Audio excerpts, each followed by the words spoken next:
So ನಾವು ನೋಡಿರೋ ಹಾಗೆ ಚಳಿಗಾಲದಲ್ಲಿ ಸ್ವಲ್ಪ ಹೃದಯದ ಸಮಸ್ಯೆ ಸ್ವಲ್ಪ ಜಾಸ್ತಿ. ರೋಗಿಗಳಾಗಿರೋಂಥವರಿಗೆ ಈ ಚಳಿಗಾಲದ ಪ್ರಭಾವ ತುಂಬ ಜಾಸ್ತಿ ಆಗುತ್ತೆ. ಉಸಿರಾಟದ ತೊಂದರೆ ಸಿಕ್ಕಾಪಟ್ಟೆ ಜಾಸ್ತಿ ಆಗೋದು, ತುಂಬ ಎದೆನೋವು ಬರೋದು, ಹಾರ್ಟ್ ಅಟ್ಯಾಕ್ ಇನ್ಸಿಡೆನ್ಸ್ ಸ್ವಲ್ಪ ಮಟ್ಟಿಗೆ ಜಾಸ್ತಿ ಆಗುತ್ತೆ. ಪೇಷಂಟಿನ BP ಜಾಸ್ತಿ ಆಗಬಹುದು. ಮತ್ತು ಸ್ಟ್ರೋಕ್ ಲಕ್ವ ಅಂತ ಏನು ಹೇಳ್ತೀವಿ ಅದರ ಅಂಶವೂ ಸ್ವಲ್ಪ ಜಾಸ್ತಿ ಆಗುತ್ತೆ ಈ ಸೀಸನಲ್ಲಿ.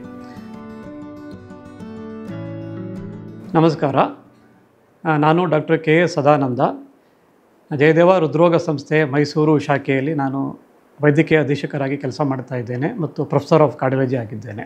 ಸೊ ನಾವು ನೋಡಿರೋ ಹಾಗೆ ಚಳಿಗಾಲದಲ್ಲಿ ಸ್ವಲ್ಪ ಹೃದಯದ ಸಮಸ್ಯೆ ಸ್ವಲ್ಪ ಜಾಸ್ತಿ. ಈಗ ಬೇಸಿಗೆ ಕಂಪೇರ್ ಮಾಡಿದ್ರೆ ಒಂದು 15-20 ಶೇಕಡಾವಾರಿನಲ್ಲಿ ಹಾರ್ಟಿನ ಕಾಯಿಲೆ ಜಾಸ್ತಿ ಆಗ್ತದೆ ಚಳಿಗಾಲದಲ್ಲಿ. ಏನಕ್ಕೆ ಅಂತ ಹೇಳಿದರೆ, ತುಂಬ ಚಳಿ ಇದ್ದಾಗ ನಮ್ಮ ದೇಹದ ರಕ್ತನಾಳಗಳೆಲ್ಲ ಸ್ವಲ್ಪ ಸಂಕುಚಿತ ಆಗುತ್ತೆ ಮತ್ತು ರಕ್ತದ ಹೆಪ್ಪು ಕಟ್ಟುವಂತಹ ಗುಣ ಸ್ವಲ್ಪ ಜಾಸ್ತಿ ಇರುತ್ತೆ. ಸೊ ಒಂದು ರಕ್ತನಾಳ ತುಂಬ ಸಂಕುಚಿತಗೊಂಡಾಗ ಅದು ಹೀಟ್ ಕನ್ಸರ್ವ್ ಮಾಡೋಕ್ಕೆ ಏನಾಗುತ್ತೆ, ಎಲ್ಲ ವ್ಯಾಸೋ ಕನ್ಸ್ಟ್ರಕ್ಷನ್ ಅಂತ ಹೇಳ್ತೀವಿ. ಸೊ ತುಂಬ ಸಂಕುಚಿತಗೊಂಡಾಗ ಏನಾಗುತ್ತೆ, ಆ ಪೇಷಂಟಿನ ಹಾರ್ಟ್ ರೇಟು ಮತ್ತು BP ಜಾಸ್ತಿ ಆಗುತ್ತೆ ಮತ್ತು ರಕ್ತ ಸ್ವಲ್ಪ ಜಾಸ್ತಿ ಹೆಪ್ಪು ಕಟ್ಟೋ ಗುಣ ಪಡ್ಕೊಳ್ಳುತ್ತೆ. ಸೊ ಆದ್ದರಿಂದ ಹಾರ್ಟ್ ಅಟ್ಯಾಕ್ ಇನ್ಸಿಡೆನ್ಸ್ ಸ್ವಲ್ಪ ಮಟ್ಟಿಗೆ ಜಾಸ್ತಿ ಆಗುತ್ತೆ. ಪೇಷಂಟಿನ BP ಜಾಸ್ತಿ ಆಗಬಹುದು. ಮತ್ತು ಸ್ಟ್ರೋಕ್ ಲಕ್ವ ಅಂತ ಏನು ಹೇಳ್ತೀವಿ ಅದರ ಅಂಶವೂ ಸ್ವಲ್ಪ ಜಾಸ್ತಿ ಆಗುತ್ತೆ ಈ ಸೀಸನಲ್ಲಿ. ಸೊ ನಾವು ಈಗ ವಾಸ ಮಾಡೋಂಥ ಈ ಕರ್ನಾಟಕದ ಪ್ರದೇಶದಲ್ಲಿ ತುಂಬ ಅತ್ಯಂತ ಎಕ್ಸ್ಟ್ರೀಮ್ ಚಳಿ ಅಂತ ಏನು ಇರೋದಿಲ್ಲ.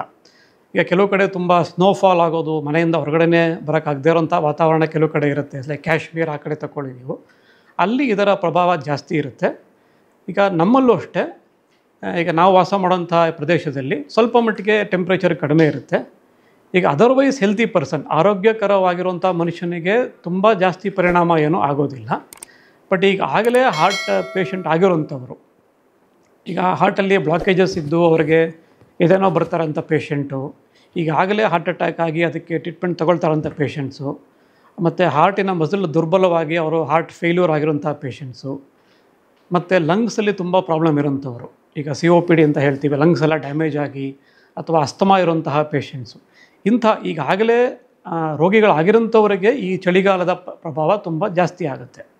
ಸೊ ಇಂಥ ಪೇಷಂಟ್ಸ್ಗೆ ಅವರ ಕಾಯಿಲೆ ಉಲ್ಪಣ ಆಗಿ ಅವರು ಹಾಸ್ಪಿಟ್ಲಿಗೆ ಅಡ್ಮಿಟ್ ಆಗೋಂತಹ ಪರಿಸ್ಥಿತಿ, ಉಸಿರಾಟದ ತೊಂದರೆ ಸಿಕ್ಕಾಪಟ್ಟೆ ಜಾಸ್ತಿ ಆಗೋದು, ತುಂಬ ಎದೆನೋವು ಬರೋದು.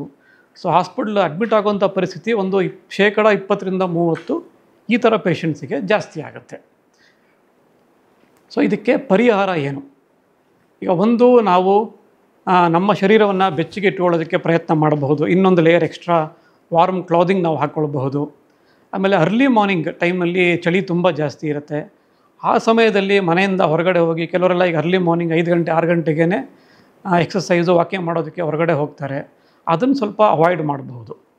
ತುಂಬ ಚಳಿ ವಾತಾವರಣದಲ್ಲಿ ನಾವು ವಿಗರಸ್ ಆಗಿ ಎಕ್ಸಸೈಸ್ ಮಾಡೋಕ್ಕೆ ಹೋದಾಗ, ಈ ಚಳಿಗೆ ಎಕ್ಸ್ಪೋಸ್ ಆಗಿ, ಆವಾಗ ಈ ಥರದ ಪ್ರಾಬ್ಲಮ್ಗಳು ಉಲ್ಪಣ ಆಗುತ್ತೆ. ಸೊ ನಾವು ವ್ಯಾಯಾಮನೇ ಮಾಡಬೇಕು ಅನ್ನೋದಿದ್ದರೆ ಮನೆ ಒಳಗಡೆ ಅಥವಾ ಜಿಮ್ ಅಂತಹ ಒಳಗಡೆ ಇಂಡೋರ್ ವ್ಯಾಯಾಮ ಮಾಡೋದು ಒಳ್ಳೆಯದು. ಹೊರಗಡೆ ಓಪನ್ ಏರ್ನಲ್ಲಿ ನಾನು ಜಾಗಿಂಗ್ ಮಾಡೋದು, ಸೈಕ್ಲಿಂಗ್, ತುಂಬ ವಿಗರಸ್ ಎಕ್ಸಸೈಸ್ ಮಾಡೋದು ಸ್ವಲ್ಪ ಹಾನಿಕಾರಕ ಅಂತ ಅನಿಸುತ್ತೆ. ಆಮೇಲೆ ತುಂಬ ಎಕ್ಸ್ಟ್ರೀಮ್ ಎಕ್ಸಸೈಸ್, ಅನ್ಕನ್ಸ್ಯೂಮ್ ಎಕ್ಸಸೈಸ್ನ ಈ ಟೈಮಲ್ಲಿ ನಾವು ಅವಾಯ್ಡ್ ಮಾಡಬೇಕು.